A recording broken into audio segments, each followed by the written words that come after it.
So much. Mommy's Day. Mommy's Day. So I want to start with a little reading from this book, which is called This I Believe. And this little article is by Benjamin Carson, who is a neonatal surgeon, neurological surgeon, and he became very well known for the surgery that on the twins that were co-joined in their brain. And so he's had a lot of success. This is his article. In This I Believe, he says, the simplest way to say this is, I believe in my mother. My belief began when I was just a kid. I dreamed of becoming a doctor. My mother was a domestic. Through her work, she observed that successful people spent a lot more time reading than they did watching television. She announced that my brother and I could only watch 2 to 3 pre-selected TV programs a week. With our free time, we had to read 2 books, each from the Detroit Public Library, and submit to her written book reports. She would mark them up with check marks and highlights. Years later, we realized that her marks were a ruse. My mother was illiterate. Wow.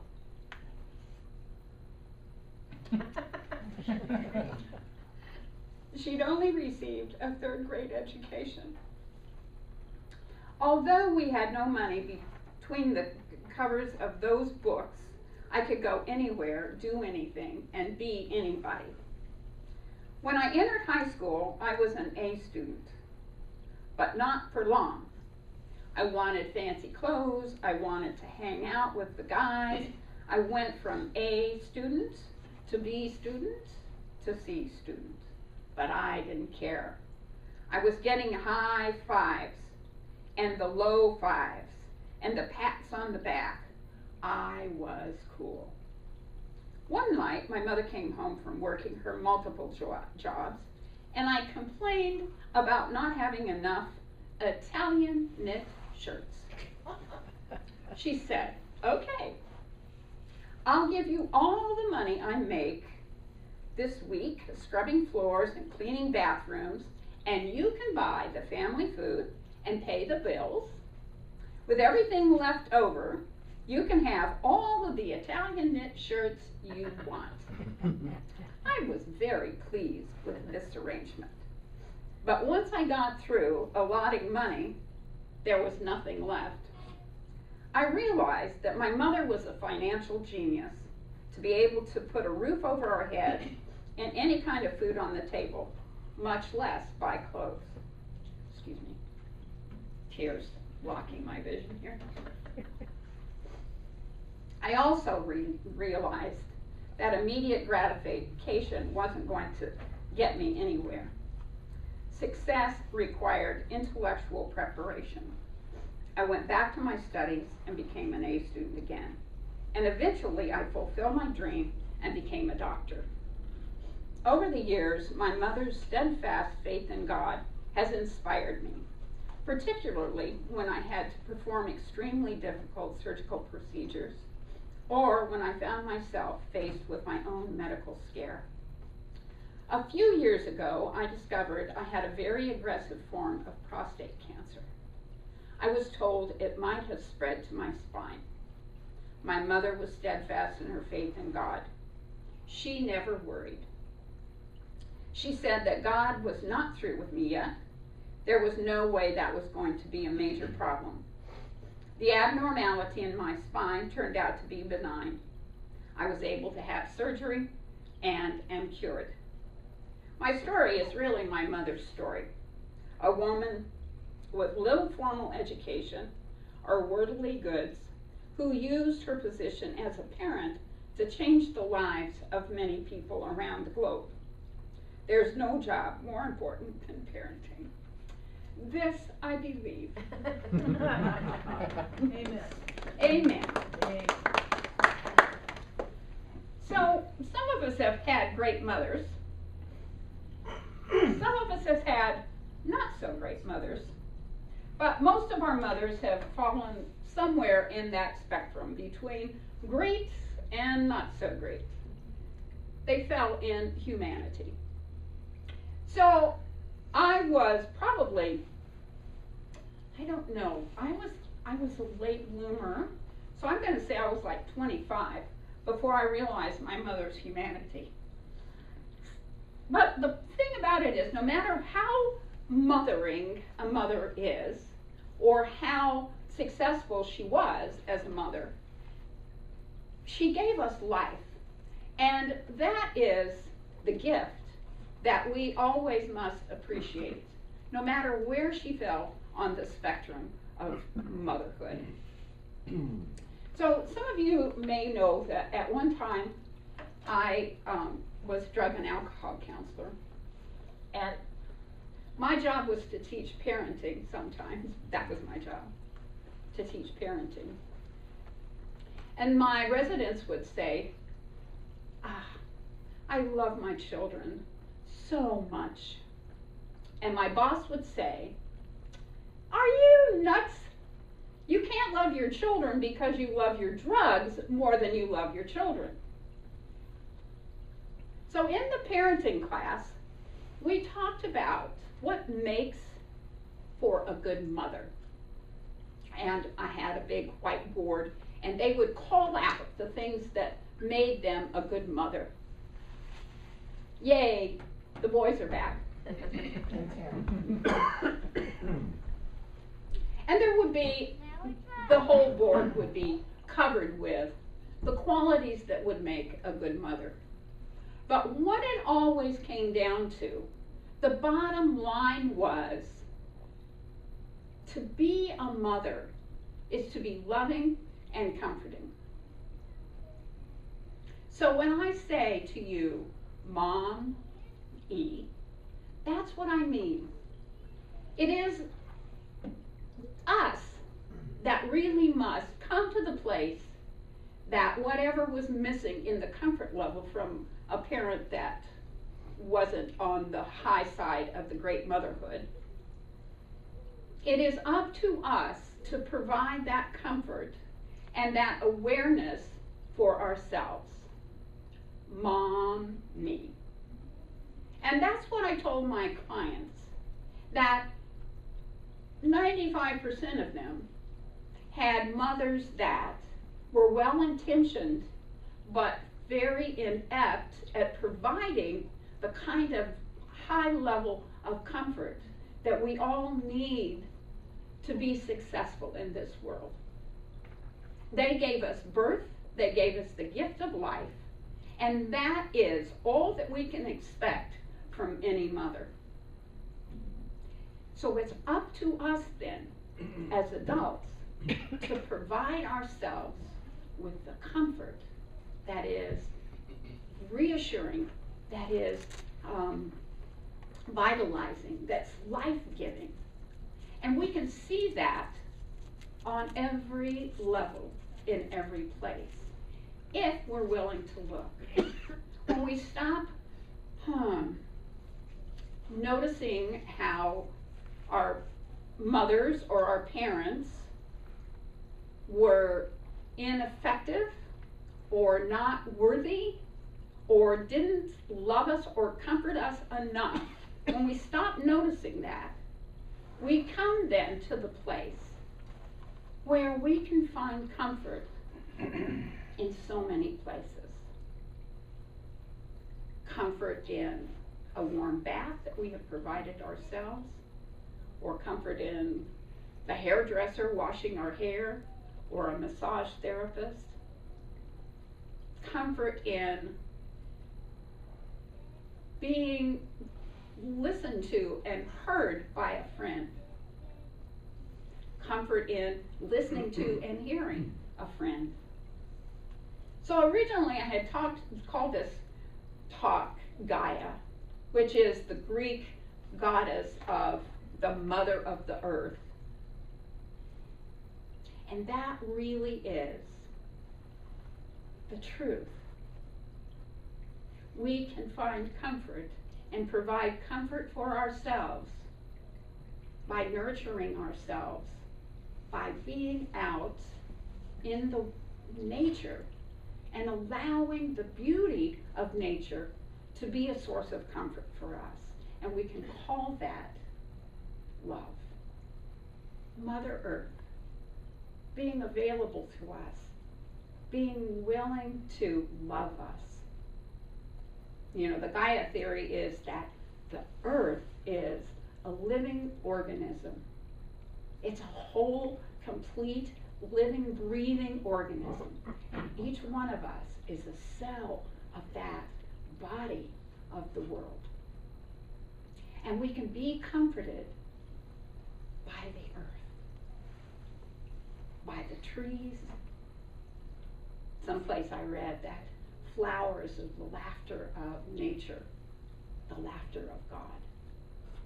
Just noticing the beauty, the thunderstorms, the rain, the sunset, the sunrise, the air.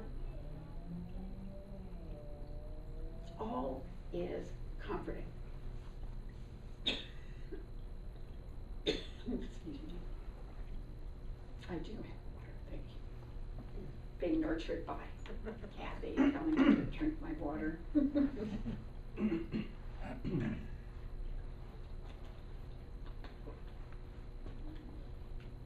So it's up to ourselves to notice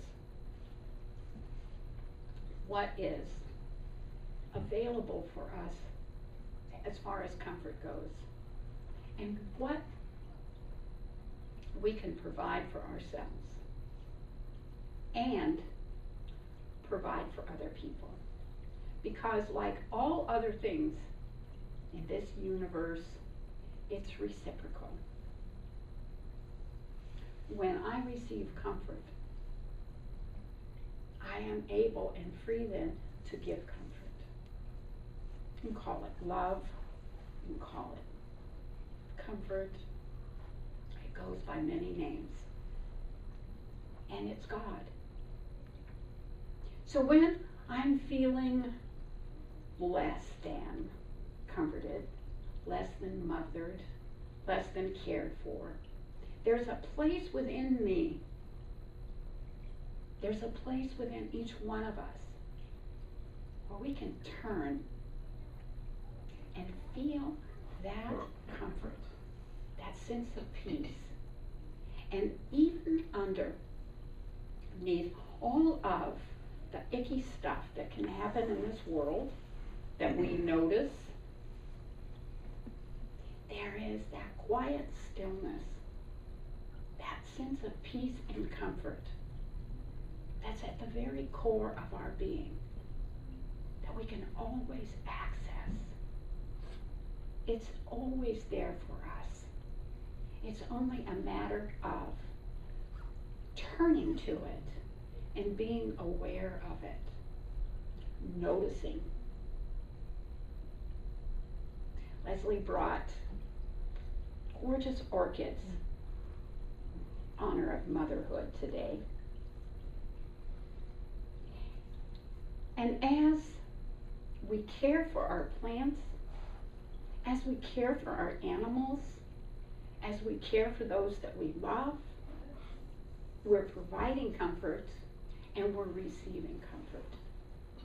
We're God made manifest, and we're God noticing the manifestation of God. So it doesn't matter how we were mothered.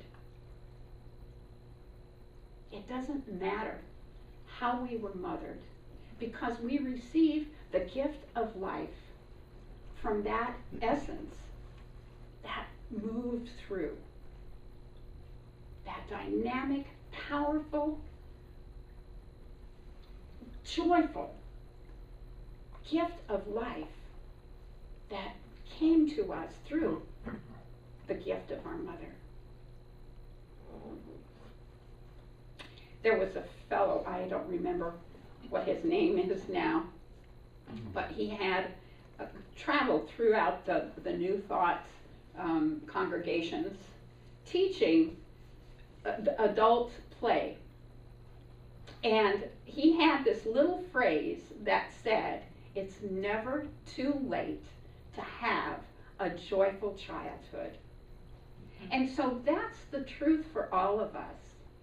If we didn't have a childhood that was filled with joy, it's up to us now to provide that for ourselves. It's up to us now to give God a good time, because I believe that's why we're here, to give God a good ride. And the largest portion of that is to have fun, to be joyful.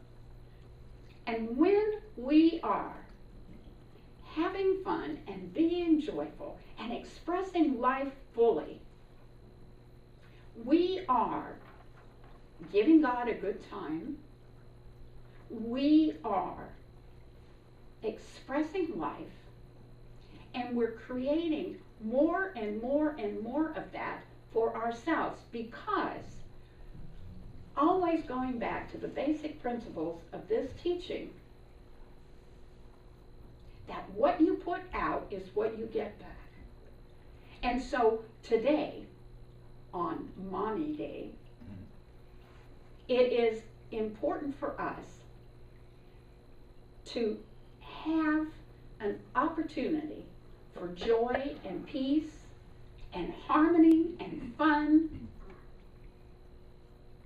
to fulfill those childhood dreams for each one of us, to parent ourselves into the truth of who we are, our Godness, to offer comfort and love to ourselves, thus to everyone else, because it is a reciprocal universe. So today, as we just enjoy this glorious day of sunshine and fresh air, and the flowers blooming, and the trees in bloom, the mountains covered in snow still, the plants that we planted that are coming to fruition, the lettuce, the tomatoes, the glory of the whole system of Gaia, the whole system of a living organism. That's our celebration of motherhood, and we can do it every day. We don't have to wait for that special one day to celebrate the comfort and the love of motherhood. Every day is a Mommy Day. So I love each one of you in that deep, comforting way. And I bless you and wish you a very happy Mommy Day. Namaste. So I'll invite the practitioners. There's two of them today. Everybody else is out doing Mommy Day stuff. So thank you both for being here with us. So I invite you to turn within now.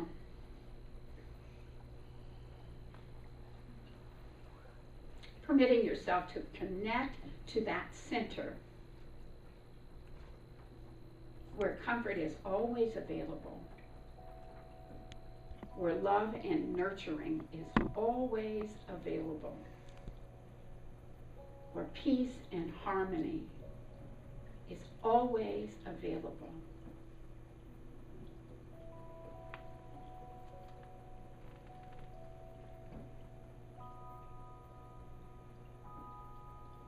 In the stillness, in the silence,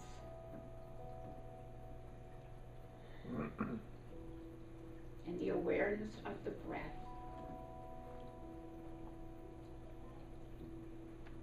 knowing that we are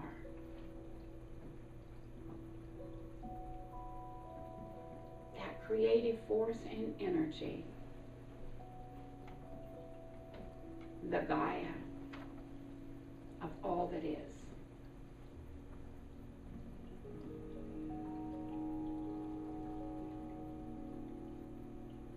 Permitting ourselves to be nurtured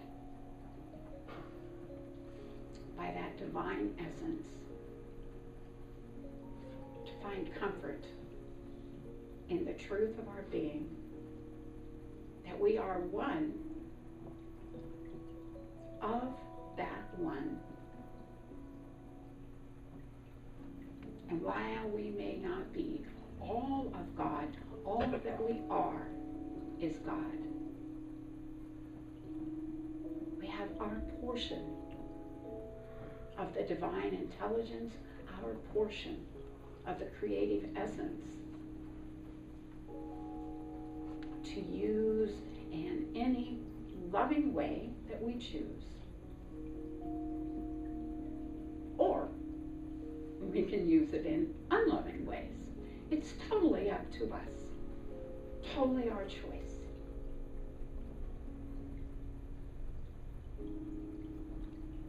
So right now, this moment, I allow myself to be deeply comforted, to be deeply in touch with that one, to be deeply at peace, deeply content.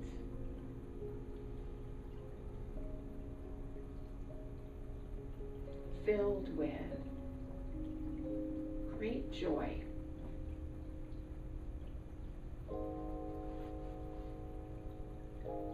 filled with great truth,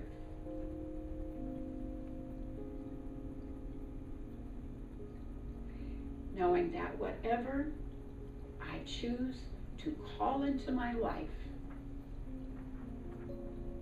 I need only speak it, feel it.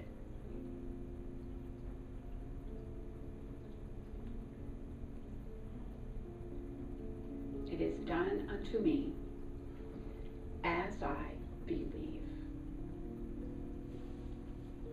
At this moment, I believe in peace, vitality, vigor, dynamic good health, energy of the divine universal essence.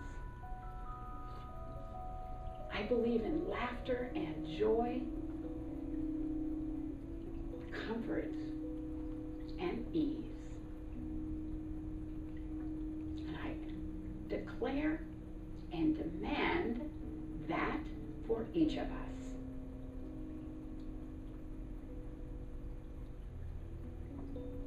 And so I give thanks for it.